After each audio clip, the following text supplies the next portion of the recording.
제가 갖고 있는 책 가운데 종교학 사전이라고 하는 책이 있는데요.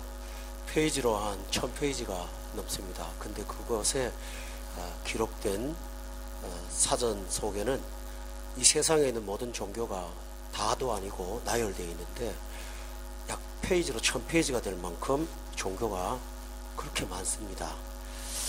그런데 이 세상의 종교는 공통점이 하나 있습니다.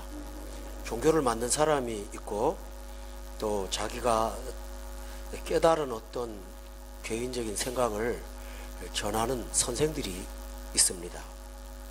그런데 어떤 종교든지 절대로 말하지 않는 게 있습니다.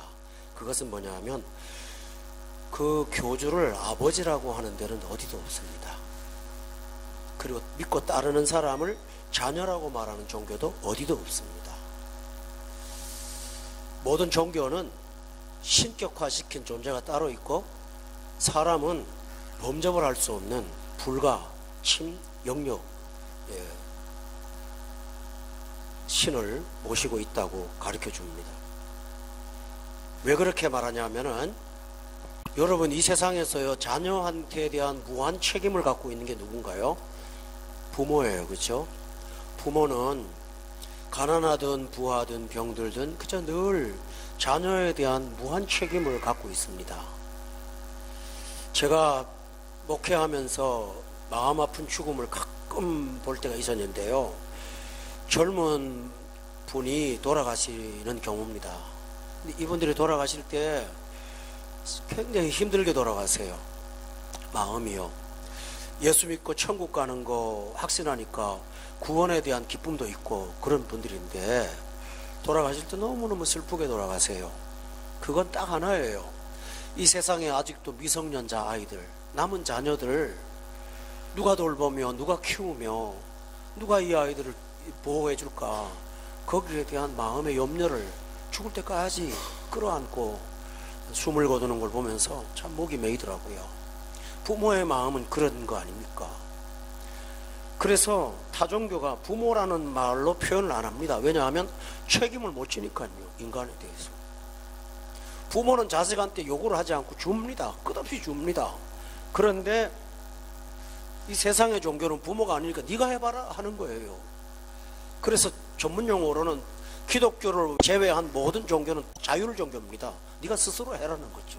내가 이렇게 깨달았으니까 너 이렇게 한번 살아봐 라고 말하는 겁니다. 근데 그 결과에 대해서는 내가 책임 못 지겠다 그런 얘기예요.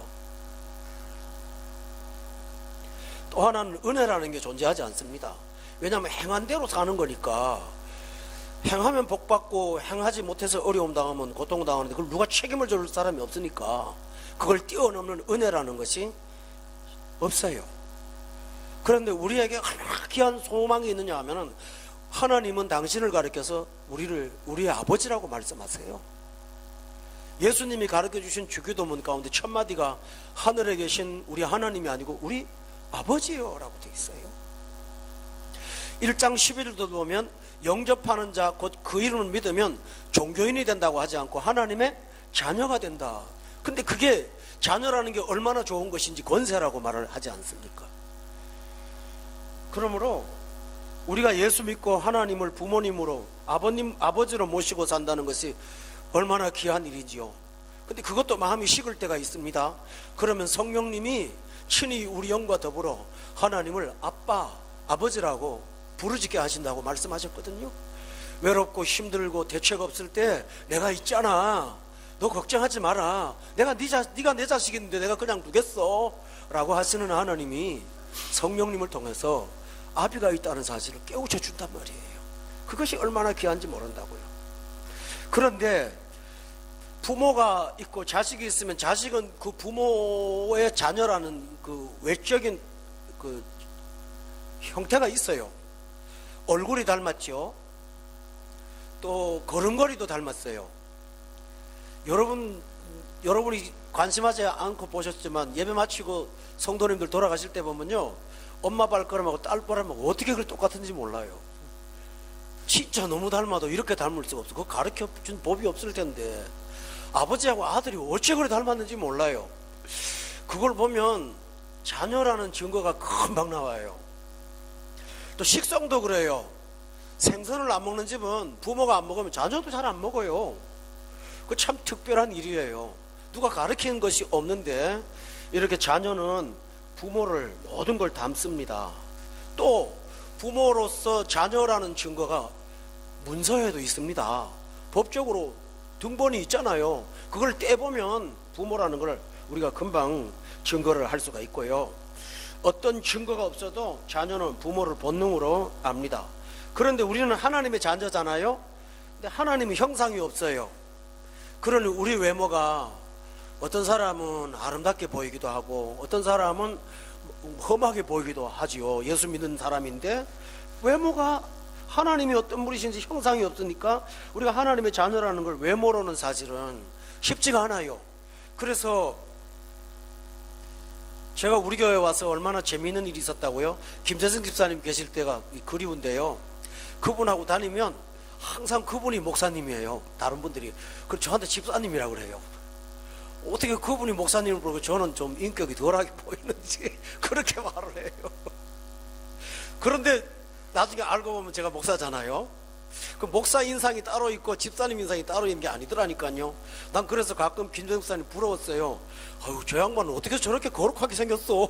늘 제 얼굴 보면서 하나님 왜 목사를 만들려면 김재승 집사 한 90%는 닮게 만드시 왜 저렇게 만들었어요. 가끔 내가 그런 생각을 할 때가 있었거든요. 그런데 때로는 제가 성령 충만하잖아요. 그런 걸 보면 외모 갖고는 하나님의 자녀라는 걸 우리가 함부로 평가해서는 안 되는 것 같아요. 또 예수를 믿었지만 하나님의 자녀지만 하나님의 성품을 아직도 못 닮은 게 많거든요. 우리가 옛날에는 진노의 자녀니까 하나님의 성품보다는 세상의 성품을 더 많이 갖고 있다고요. 그러니 성품으로 봐도 저 사람이 하나님의 자녀인가 거기에 대한 확신이 없다가 보니까 우리도 가끔 흔들릴 때가 있죠. 내가 과연 예수를 믿는 사람이고 하나님의 자녀인가? 성경은 그렇게 말하지만 정말 그럴까? 라는 우리의 자신에 대한 의심이 가끔 들어올 때가 있습니다. 그런데 오늘 말씀은 우리가 어떻게 하나님의 자녀가 되었는지를 세 가지를 통해서 알 수가 있다고 말해요. 그 첫 번째가 뭐냐면 오늘 본문에 굉장히 귀한 말씀이 나오는데요. 세 가지를 먼저 말씀을 드리고 풀어나갈게요. 10절에 보면 이 세상 사람, 예수 믿지 않는 사람은 그를 알지 못해요. 그럼 반대말로 예수 믿는 사람은 어떤 사람일까요? 그를 알지요. 우리가 하나님의 자녀라는 사실은 우리가 예수님을 안다고 하는데 자녀의 증거가 있어요. 또 조금 이따 좀 더 말씀드릴게요. 두 번째로는 11절에 보면 두 가지가 나오는데 하나는 뭐냐 하면 12절에 보니까 12절에 영접한다라는 말이 있어요. 우리는 예수님을 그냥 듣고 그런 분이다 생각하는 것이 아니라 우리가 받아들였어요. 그것이 증거예요. 또 세 번째 증거는 어떤 거냐 하면 우리가 믿어요. 오늘 12절에 보니까 영접하는 자 그리고 믿는다. 이게 조금 달라요. 이렇게 세 가지가 우리가 하나님의 자녀로서 구원받은 사람이라는 증거의 핵심이에요. 그러면 좀 구체적으로 살펴볼까요? 우리가 안다고 할 때 그게 뭘까요? 그 안다고 할 때 여러분 14절 한번 보세요. 말씀이 육신이 돼서 우리 가운데 거하심에 우리가 그의 영광을 본다. 이 말이 뭘까요? 세상 사람이 보지 못하는 예수님의 영광을 아는 사람이 우리예요. 이게 우리예요. 그런데 어떻게 알았느냐 하면 본문 18절 본래 하나님을 본 사람은 없는데 아버지 품속에 있는 독생하신 하나님이 나한테 나타내 주셔서 내가 예수님을 아는 거예요. 베드로한테 예수님이 너는 나를 누구라 하느냐 물었지요. 그때 베드로가 이렇게 대답을 합니다. 주는 그리스도시요 살아계신 하나님의 아들입니다. 그랬더니 예수님이 이렇게 말씀하십니다. 바요나 시몬아 너 복이 있도다. 왜냐하면 이것은 네가 안 것이 아니라 이것을 알게 한 것은 너의 아버지이기 때문이라고 말씀하시면서 이 안 것이 하나님의 은혜라는 것을 가르쳐 주셨어요. 그러니까 우리는 성경 말씀에 보면 세상 사람보다 문벌이 좋지 못해요, 가문이 좋지 못해요, 배운 것도 못해요, 약해요. 이런 사람을 하나님이 불렀어요. 똑똑하고 총명한 사람, 예수 모르는데 우리같이 총명하지 못한 사람이 세상이 모르는 하나님과 예수님을 안다고 하는 것이 바로 구원의 증거임을 믿기 바랍니다. 증거예요. 성경 말씀을 그렇게 많이 한 바리새인들이요, 예수님이 와가지고 복음을 전하니까 뭐라고 하는지 압니까? 저 사람이 누구야? 저 사람이 배우지를 못한 사람인데 어떻게 그거를 알지? 또 어떤 사람은 그럽니다. 당신이 50도 못 됐는데 어떻게 아브라함보다 먼저 났다고 말을 하는 거야? 성경을 아는 사람이 예수님을 앞에 놓고도 그분을 전혀 몰랐습니다. 그런데 수로보니게 여인 같은 사람들은 병 고치려고 예수님 앞에 나와서 예수님이 구원자이심을 고백하지 않았습니까? 소경 바디메오는 눈도 못 떴어요. 안 보여요. 안 보이는데 뭐라고 합니까? 다윗의 자손 예수요, 나를 불쌍히 여기소서 라고 말했어요. 이 알미 뭘까요? 우리의 머리에서 나오는 것이 아니라 하나님이 주신 하나님의 지식 때문에 우리가 알게 되었다는 사실로 인하여 우리는 이 알을 갖고 있다는 것이 구원임을 믿으시기를 바랍니다. 여러분, 세례 요한 있잖아요. 예수님이 왔을 때 세례 요한이 와서 예수님을 전했어요. 요단강에서 세례를 주면서 예수님을 전하는데 사람들이 모였을 때 예수님을 전하면서 뭐라고 했는지 압니까? 나도 그를 몰라. 나도 그를 알지 못하는데 내게 말씀하시는 그분이 성령이 비둘기같이 내리는 분을 보거든 그분인 줄 알라고 말했어. 내가 그렇게 알아 라고 했어요. 마지막 선지자로서 최고의 선지자인 요한이 나는 몰라, 내가 내 지식으로는 모르는데 하나님이 알게 해주셔서 알았어 라고 하는 걸 생각할 때 세상이 모르는 은혜, 세상이 모르는 구원, 세상이 모르는 천국, 세상이 모르는 기쁨, 내가 알고 있다는 사실을 얼마나 귀한 은혜입니까? 성도 여러분, 이것이 구원의 증거임을 믿으세요? 그렇습니다. 둘째는 영접한다는 거예요. 여러분, 영접이라는 말은 영어로 말하면 쉽죠. receive라고 돼 있어요. 받아들인다. 그런데 그렇게 단순한 게 아니에요. 안다고 하는 것은 지적인 차원이라면 영접은 경험적인 차원이에요. 이것은 뭐냐 하면, 영접은 여러분 우리나라 옛날에 대통령 이런 분들이 높은 사람들 오면 특별히 대접하는 장소가 영빈관이라고 그러잖아요. 그게 뭡니까? 정중하게 그분들을 대접하는 장소다. 그래서 영접이라는 한글말은 아주 중요한 거예요. 받아들인다고 하지 않고 귀하게 모신다. 다른 말로 하면 정중하면서도 반색하면서 열렬히 환영한다, 이런 말이에요. 우리가 처음에는 하나님이 누군지 알아요. 예수님이 누군지 알고 나면 마음이 뛰어요. 그러면서 그분이 반가워요. 그분이 기뻐요. 그분을 모시는데 내 마음이 열렬히 환영을 하는 거예요. 제가 요즘에 공항을 자주 출입하면서 이렇게 보면 가족들이 가끔 이제 외국 노동자들 같아요. 가족들이 이제 아빠를 보러 오는지는 잘은 모르지만 어쨌든 애기들하고 이렇게 엄마하고 이제 오잖아요. 그러면 아빠들이 밖에 서 있다가 그 입구에 나오면 막 그냥 경찰이 제지를 해도 달려가요. 달려가서 애를 끌어안고 뭐 어쩔 줄을 몰라 해요. 그게 영접이라고 저는 믿습니다. 예수 믿는데 그냥 냉철하게 믿는 게 아니고요, 내 마음속에 표현 방식은 달라도 그분에 대한 내 마음의 뜨거움이 있는 거예요. 이게 영접이에요. 여러분이 한 가지를 아실 거예요. 삭개오라는 그 여리고의 세리장, 예수님이 여리고에 오신다는 소문을 들었는데요, 보고 싶어서 키가 작은 나무 위에 올라가서 예수님 쳐다봤습니다. 그런데 예수님께서 그 나무 밑에 오셔갖고 삭개오야 내려와라, 내가 너희 집에 오늘 가겠다 말씀하시니까 삭개오가 그 말씀을 듣고 이렇게 말합니다. 급히 내려와 즐거워하며 영접하거늘. 이것이 바로 예수 믿는 사람의 특징이에요. 영접은 바로 그런 거예요. 여러분, 오래간만에 누가 오시면 반가운 손님 만날 때는 옷매무새를 가다듬을 겨를도 없이 막 뛰어나가서 반가워하는 것처럼 바로 주님을 이렇게 받아들이는 겁니다. 왜 그럴까요? 마가복음 2장 17절에 보면 나는 의인을 부르러 온 것이 아니요 죄인을 부르러 위해서 왔다고 하셨는데, 자기가 죄인이라는 사실을 아는 사람은 구원을 주시는 분을 얼마나 갈망할까요? 그런데 그분이 내게 오신다고 하니 이보다 더 귀한 일이 어디 있느냐 말이에요. 그래서 영접을 한다라고 하는 것입니다. 성도 여러분, 구약에 보면 예수님의 상징을 하는 제사를 지냅니다. 제사 지낼 때 양을 잡죠.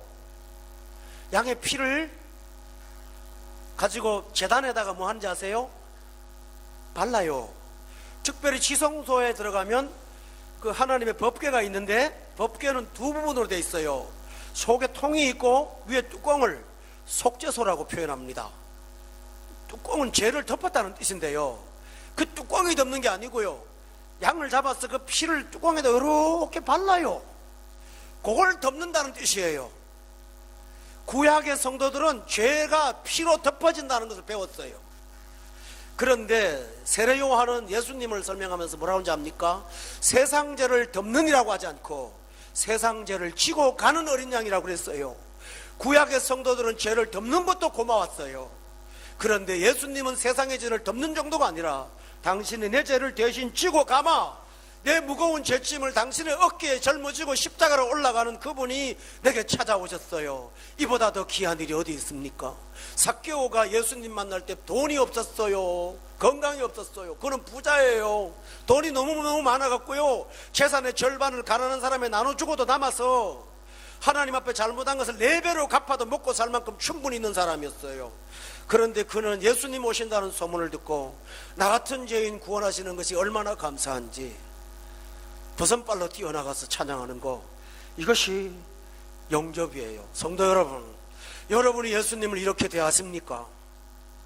오늘 저는 이렇게 묻습니다. 여러분 정말 여러분의 영혼이 주님을 향하여 반색하고 있습니까? 이것이 영접입니다. 또 하나 있습니다. 세 번째로는 믿는 거예요. 처음에 안다고 그랬잖아요. 두 번째 뭐 한다고 그랬어요? 영접한다고 그랬어요. 세 번째는요, 믿는 거나 영접하는 거나 뭐 다를 게 있나? 그렇죠, 달라요. 안다고 하는 것은 지적인 거예요. 영접이라는 것은 감정적인 부분이 있어요. 내 마음으로 온몸으로 그분을 받아들이는 거예요. 근데 믿다고 하는 말은 현재 분사로 되어 있거든요. 이 말은 뭐냐면 지속적인 믿음을 말하는 거예요. 그러니까 이것은 지정의 가운데 의지에 속하는 거예요. 의지한다는 뜻이에요. 구원을 주시는 분으로 주님을 의지해요. 나를 위해서 십자가에 죽으신 분으로 그분을 의지해요. 그가 행하신 모든 일을 믿고 철저하게 의지해요. 나는 아무런 소망이 없는데 주님만 의지하면 산다고 하는 걸 믿고 의지를 해요. 이것이 바로 믿음이에요. 우리가 믿어 죽게가 아니라요, 의지하는 거예요. 여러분 돈 있잖아요. 여러분 뭐 크고 작고 저도 은행을 사용하지 않습니까? 교회에서 생활비도 은행으로 넣어주시고 그러니까 통장을 갖고 있는데요, 제 주머니에 넣어주는 것만큼 은행에 들어온 입금을 우리는 믿어요, 안 믿어요? 그게 뭐죠? 숫자밖에 없는데, 카드 하나밖에 없는데 우리는 믿어요. 그게 뭘까요? 신뢰예요. 내가 맡기는 거예요. 이것처럼 예수 믿는다고 하는 것은 여러분의 인생과 삶과 영원한 시간들을 주님에게 다 맡기고 사는 거예요. 내 앞길을 내가 개척해 나가려고 애를 쓰는 것도 있지만 그것보다는 주님이 가라고 하신 길을 기쁨으로 걷는 데 있는 것이지, 나는 내 인생의 개척자도 아니에요. 따라서 여러분이 믿음을 갖고 산다고 하는 것은 얼마나 귀한 일인지 몰라요. 따라 합시다. 의인은 믿음으로 살리라. 믿음은 우리의 삶의 방식이기도 한 거예요. 이 세 가지를 합해서 안다, 영접한다, 믿는다, 이것이 여러분의 구원의 증거예요. 내가 하나님의 자녀된 증거를 외모가 좀 험상궂고 다른 사람만큼 못생겼고 아까 말했지만 김재승 집사님보다 조금 내가 좀 덜 경건하게 보일지라도 목사는 목사란 말이에요. 이것처럼 왜 그럴까요? 나는 예수님 알아요. 난 예수님을 좋아해요. 영접했어요. 나는 평생 동안 예수님 믿고 살아요. 여러분이 그게 있다면 우리는 하나님의 자녀라는 사실을 확실하게 기억하고 확증하시기를 주의 이름으로 축원합니다. 이것이 오늘 주시는 귀한 말씀이에요. 그냥 자녀라고 하지 않았어요. 뭐라고 했는지 압니까? 자녀가 되는 권세라고 그랬어요. 자녀만의 특권이 있거든요. 그래서 우리 생활 가운데 마지막으로 여러분께 증거를 하나 더 말씀드린다면, 예수 믿는 사람은 생활을 하루를 한번 살고 한번 돌아보면요, 이거 하나님이 하신 거구나 하는 거 있어요. 다 증거가 다 있어요. 부정할 수 없는 증거가 우리 생활에 얼마나 많은지 몰라요. 이건 사람이 하는 일이 아니야 라고 생각하면서 우리는 증거를 찾고 얼마나 고마운지 몰라요. 우리가 매 순간마다 하나님을 중심으로 생활을 돌아보면 매 순간마다 하나님의 은혜가 아닌 게 없어요. 그게 너무 감사하더라, 그런 얘기죠. 할렐루야. 여러분, 우리 교회를 하나님이 특별하게 사용하여 주신다고 저는 믿어요. 이게 증거거든요. 그래서 이 증거는 냉혹한 증거가 아니에요. 냉혹한 증거가 아닙니다. 감동의 증거죠. 부모는요, 자녀는 부모에 대한 증거가 냉혹한 증거가 아니에요. 아빠의 사랑, 엄마의 사랑으로 늘 기억하지 않습니까? 증거가, 그죠? 사랑으로 기억하는 거예요. 근데 우리가 하나님을 사랑한다는 게 이론으로 기억하는 게 아니라 하나님의 사랑이 얼마나 큰지. 그래서 로마서 8장에 보면 누가 우리를 하나님의 사랑에서 끊겠느냐고. 그게 증거예요. 지식적으로 객관적으로 논리가 아니고요, 그 논리를 뛰어넘어서 하나님이 나를 얼마나 사랑하는데, 그것이 우리 마음속에 증거라는 거예요. 그래서 이 세상 어디를 가든지 하나님의 자녀된 사람은 이 증거를 갖고 기뻐하며 살 수가 있습니다. 성도 여러분, 오늘 본문이 이렇게 말해요. 이는 혈통으로나, 내가 내 부모가 좀 믿지 않아도 상관없어요. 육정으로나 내 마음이 가끔 흔들릴 때도 있어요. 상관없어요. 사람의 뜻으로나 내가 결심했는데 틀릴 수 있어요. 그거하고 상관없어요. 거기다 증거를 갖지 마세요. 우리는 하나님께로부터 난 자들이에요. 이 사실을 붙잡고 이 험한 세상에서 믿음적으로 기복이 있을 때마다, 영적으로 어려울 때마다 혈통도 육정도 아니야 라는 걸 붙잡고, 하나님의 사랑 붙잡고 이 험난한 세상에서 기뻐하며 사시기를 예수의 이름으로 축원합니다. 기도하겠습니다.